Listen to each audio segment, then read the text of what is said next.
No, queremos conocer a Mariano. A los psicólogos, por favor. Los queremos Bueno, conocer. mirá, ¿de qué voy a hablar hoy? No sé. ¿De qué voy a hablar hoy? Justamente, autorrevelaciones. ¿Cuándo los psicólogos tienen que abrir la boca para hablar de ellos y no del propio paciente? O del propio proceso por el que están atravesando los pacientes. Bueno, ¿Sí? se enganchó un tema con otro. Hay Buenísimo. como una mística y hay como un misterio de, ¿qué le pasa al psicólogo si le pasa cosas parecidas a las del mundo común y corriente, ¿no? Como a las de la gente cotidiana. Las personas muchas veces se preguntan, el psicólogo sufre, el psicólogo, el psiquiatra, digo, da lo mismo, el psicólogo sufre, el psicólogo está en pareja, tiene familia, tiene hijos, ¿cómo resuelve los conflictos con los hijos? ¿Consume, no consume? ¿Lo engañan? ¿Se deprime? ¿No? No. Quiero que Mariana haga la introducción, pero te pasa muchas veces que cuando vas a un psicólogo que le contás algo, obviamente, que te está pasando, ponele una infidelidad, y vos decís, a mí me ha pasado, la mirada y le decís, ¿le habrá pasado lo mismo? ¿Me está hablando desde el ejemplo de ella? ¿O lo estudió en la universidad Sí, esto? sí, sí. ¿Te pasa eso? Total. ¿Viste? Bueno, hable, señor. No, bueno, creo que parte de esta mística por diferentes motivos. La mística, el prejuicio que se tiene, ¿no? Como el no saber qué le pasa al otro, cómo piensa el otro en tanto psicólogo, terapeuta, digo, tiene que ver con algo que los psicólogos llamamos justamente la neutralidad que tenemos que tener frente a los pacientes, ¿no? Bien. Que no se trata de no responder las preguntas que muchas veces surgen o de no hablar de uno por una cuestión egoísta, ¿sí? O por una cuestión de misterio, sino que se trata justamente de no ser protagonistas y de no ocupar el lugar que le corresponde, al menos en esa instancia, al otro, a la otra persona, ¿sí? Ahora, la pregunta que uno podría hacer es, bueno, cierta neutralidad es necesaria, sí, y es saludable en cualquier proceso terapéutico serio. Ahora, la pregunta es, ¿hasta dónde? La neutralidad tiene que ser absoluta, y eso es un poco lo que quiero tratar de responder hoy en esta charla. Siempre en una sesión. Claro. Cuando el psicólogo es psicólogo y no un amigo, un padre, Claro. un hijo, lo que sea. Sí. Cuando un psicólogo es un psicólogo, tiene que hablar algo respecto, tiene que hacer una autorrevelación para usar el término correcto, tiene que hacer una autorrevelación o tiene que mantener cierto grado de abstinencia. Y en caso de que pueda hacer una autorrevelación, ¿de qué forma tiene que ser esta autorrevelación y en qué sentido? Bueno, la ciencia trata de hacer un poco de dar alguna respuesta en relación a esto, ¿sí? Y hay algunas investigaciones muy piolas. Las hablo así por encima. Si a alguien le interesa puntualmente que se las pase, que me escriba y le comparto bien cómo fue la investigación y en qué consistió, ¿sí? Pero básicamente lo que determinaron las investigaciones tienen que ver con algunas cuestiones que dan cuenta de cuándo la autorrevelación, esto es, que el psicólogo hable algo, ¿sí? Que dé cuenta de su mundo interior, ¿sí? De Sí. su privacidad o de su forma de ver o de percibir la vida, cuándo es atinada y cuándo es beneficiosa para el proceso terapéutico. Tiene que cumplir con algunas características esa autorrevelación. Ok. Por un lado, tiene que estar conectada con el proceso que se está dando con ese paciente. Y ese proceso es único. La verdad es que si yo tengo ganas de decirle a mi paciente mi condición civil, mi situación civil, y eso es descontextualizado, bueno, posiblemente la autorrevelación no sea necesaria y no incida de forma positiva en el proceso terapéutico. Al mismo tiempo, la autorrevelación tiene que ser auténtica. ¿Qué quiere decir esto? La verdad que no tiene mucho sentido que yo a mi paciente le mienta haciendo una autorrevelación que en realidad da cuenta de una mentira que no me representa en lo más mínimo, porque eso se percibe tarde o temprano. Es preferible, hay que analizar cada caso, pero es altamente preferible que que el terapeuta en ese caso no diga absolutamente nada. Después, las autorrevelaciones, un poco lo que decía recién, tienen que estar bien enfocadas. ¿Y bien enfocadas en qué? Justamente en seguir construyendo la alianza terapéutica, ¿sí? La alianza terapéutica es ese vínculo sagrado que los psicólogos establecemos con nuestros pacientes, que es un vínculo de mucha confianza y muy respaldado, ¿sí? O sea, cuando las autorrevelaciones no están bien enfocadas, atentan contra este vínculo, contra esta cuestión empática que se da. Los psicoanalistas hablan de transferencia contra transferencia, pero en definitiva se trata del vínculo terapéutico que los psicólogos establecen con los pacientes. Por otro lado, las autorrevelaciones tienen que estar validadas, o sea, uno no puede decir un disparate absoluto, por la ciencia, digo, tiene que ser algo que tenga algún tipo de respaldo y tiene que ser entendido por el paciente, ¿sí? Yo no puedo hacer una autorrevelación donde dé cuenta de cualquier cosa. Después, Por otro lado, otras investigaciones dicen que las autorrevelaciones tienen que ser breves, espontáneas y centradas en el paciente. La verdad que si yo utilizo un cuarto de sesión para hablar de algo que a mí me resulta relevante, incluso que me resulta relevante para el paciente, pero no es demasiado breve y por ende no es relevante, se va de tema por completo.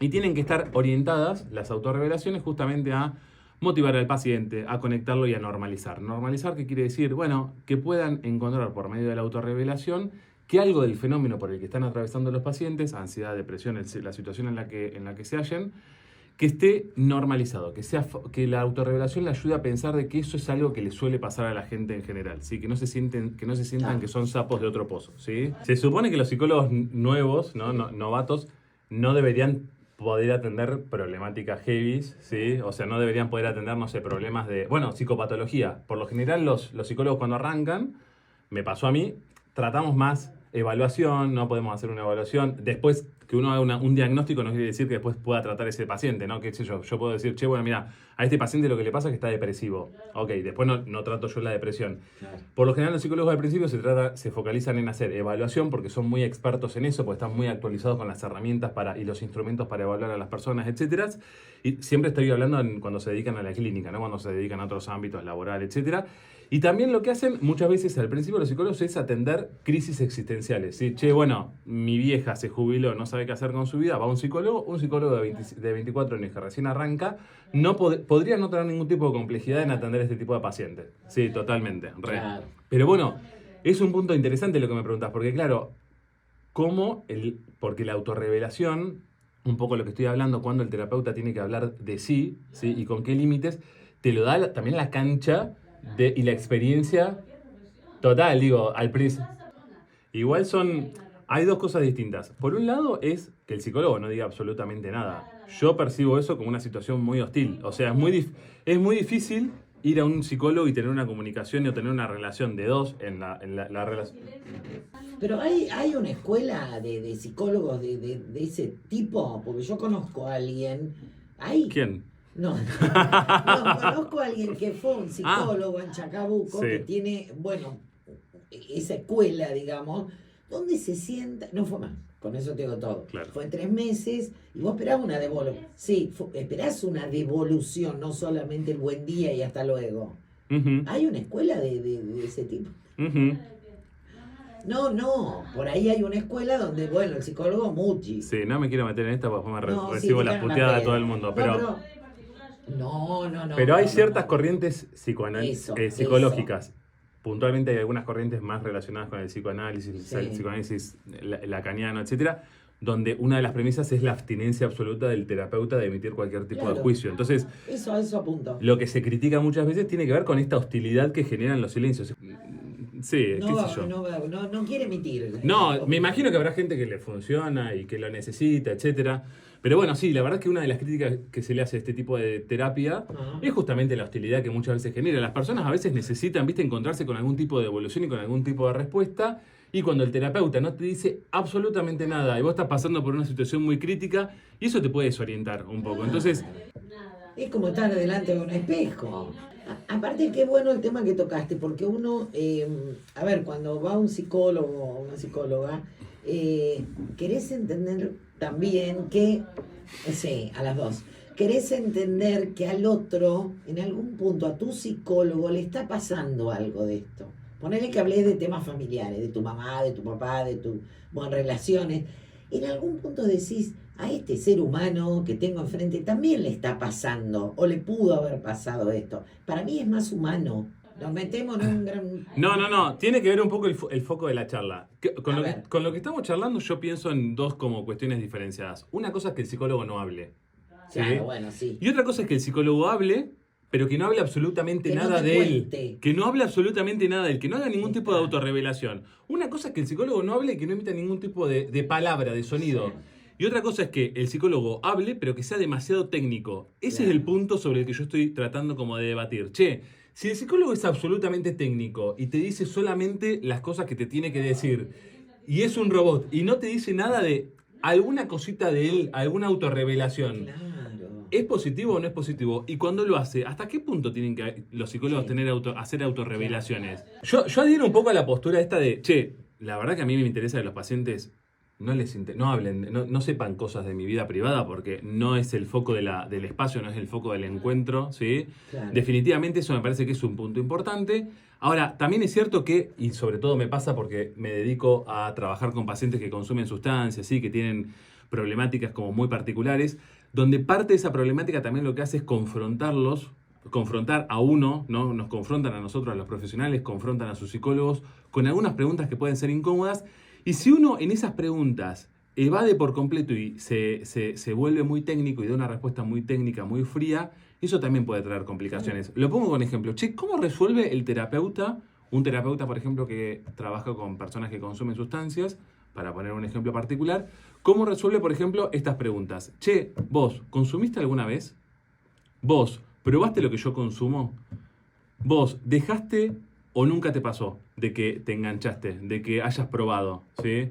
¿Cómo sabés si realmente nunca lo probaste, qué es lo que se siente? Claro. ¿Sí? Perfecto. ¿Nunca te pasaste de la raya? ¿Nunca te excediste tomando un poco de más? ¿Qué hacer frente a este tipo de preguntas que tienen que ver con el orden personal? Porque el paciente te lo pregunta a vos y te interpela directamente y te exige en algún punto esa respuesta. ¿Cómo hacer para que uno no se transforme en una persona fría y distante, pero al mismo tiempo que uno no caiga en el error, desde mi punto de vista, de terminar hablando de uno? Claro. Porque muchas veces la tendencia típica de los pacientes, de los terapeutas, muchas veces la respuesta automática que tenemos los terapeutas que a lo mejor no tienen mucho entrenamiento en este tipo de problemáticas y en este perfil de pacientes, es en responder. ¿Sí? Y uno rápidamente ahí responde cuando en realidad la pregunta que el paciente te hace muchas veces no busca una respuesta particular, sino lo que busca es ser entendida. ¿Sí? El paciente muchas veces con esa pregunta busca validación, busca decir, che, a ver, respóndeme, ¿yo tengo algún tipo de solución? ¿Tengo algún tipo de salida? ¿Tengo algún tipo de alternativa con esto que me está pasando? Por eso te pregunto si vos lo viviste. ¿Vos me vas a poder ayudar? Muchas veces la pregunta que te hacen los pacientes, encubierta en estas otras preguntas, a lo mejor más de índole personal, tienen que ver con eso, con, che, ¿vos tenés las herramientas suficientes como para poder ayudarme? ¿Me vas a sacar adelante de este problema que yo tengo? Entonces, muchas veces, de nuevo, esto es muy personal y tiene que ver con el estilo que el terapeuta tiene. Muchas veces la respuesta tiene que ver con tomar esa pregunta y reformularla. Che, ¿de qué te serviría? ¿Te haría sentir más tranquilo que yo haya consumido y que yo sepa exactamente lo que vos estás sintiendo en este momento?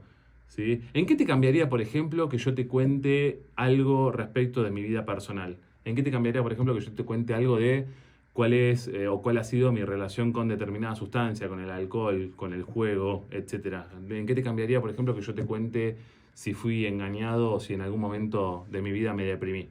¿Se entiende? Y en el caso de que sea, bueno, pero Sí. en el caso de ese tipo de preguntas que le haces al paciente, sea afirmativa, te diga sí.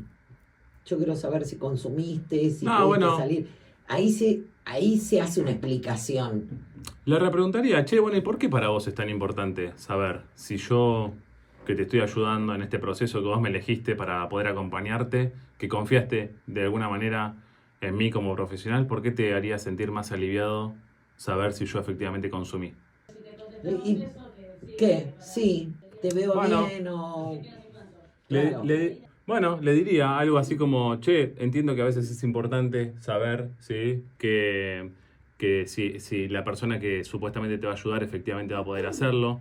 Le diría, che, la verdad es que sí, me dedico a esto justamente y creo que te puedo ayudar y me dedico a esto porque efectivamente por aspectos privados y personales de mi historia de vida, etcétera, y por tener conocidos muy cercanos que han pasado por una situación de consumo, me dedico, justamente elegí como esta orientación o elegí esta rama, ¿sí? Dedicarme específicamente a eso. Perfecto. Sí, re. Ahora, sería problemático, por ejemplo, que yo le diga, che, sí, tuve un tema con las drogas. Perdón, me ahogué. Porque también ahí termino ubicando al paciente en un lugar particular donde... Sí, no, pero tal vez lo ubico al paciente en un lugar de incómodo donde tal vez siente el compromiso de tener que ayudarme él a mí. Claro. ¿No? Claro. Che, ¿qué onda? Le Claro. estoy abriendo la puerta al paciente para contarle problemas que yo tengo. Y si el paciente asume la responsabilidad de tener que cuidarme ahí o de protegerme de alguna manera, estoy poniendo al paciente definitivamente, Claro. le estoy abriendo al paciente aspectos de mi vida privada descontextualizadas ¿sí? En un lugar donde no amerita, y además lo estoy poniendo al paciente en un apriete, en un compromiso donde la cosa puede terminar saliendo mal. ¿Se entiende? Y eso es muchas veces el error que cometen los psicólogos, sobre todo los psicólogos de las ciudades chicas, donde comparten aspectos sociales, ¿sí? O aspectos más bien personales, de forma indirecta incluso, cuando atienden hijos, familiares, qué sé yo, de amigos cercanos. O sea, pero ¿cómo puede ser que un psicólogo atienda a la hija de su mejor amiga con la que se crió y qué sé yo, qué sé cuánto? Che, hay algo ahí que se trastoca. ¿Por qué? Bueno, de nuevo, porque uno pone al paciente, y esto creo que tiene que ser el punto clave y el punto sobre el cual uno tiene que poner mucho foco para cuidar, justamente. Uno pone al paciente ahí en un lugar de mucha desprotección, donde el paciente a lo mejor se siente con el compromiso y no se siente con la libertad de poder actuar libremente y con el compromiso, recién decía, de, che, bueno, tal vez yo tenga que ayudarla a esta persona, ¿sí? ¿Por qué? Porque conoce tanto de mi vida, la conoce a mi vieja, conoce a mi hermano y qué sé yo, y le voy a terminar trayendo yo un problema a mi psicólogo. Che, es confuso. Es confuso, y también esto me lleva como a preguntarme, que todos conocemos, ¿no? Sobre todo en los lugares chicos, ¿cómo es? Pueblo chico, infierno grande. También esto de, che, ¿qué le pasa a los psicólogos, por ejemplo, que no pueden establecer una vida social por fuera del mundo de sus pacientes? Psicólogos que vos te enterás de que se van de vacaciones por diferentes motivos en diferentes situaciones con pacientes, ¿sí? O que tienen una vida social, salen a comer, se juntan en determinadas situaciones con pacientes. Entonces uno dice, che, ok, entiendo que a veces es difícil, ¿no? Si hay solamente un restaurante en Chacabuco al que podés ir, y sí, en algún momento te vas a terminar juntando un solo boliche, un solo lugar para poder ir a bailar, y bueno, sí, posiblemente te termines juntando. Pero tener intimidad en grupos sociales, ¿sí? Es distinto a coincidir en un lugar de esparcimiento, al menos así lo considero yo.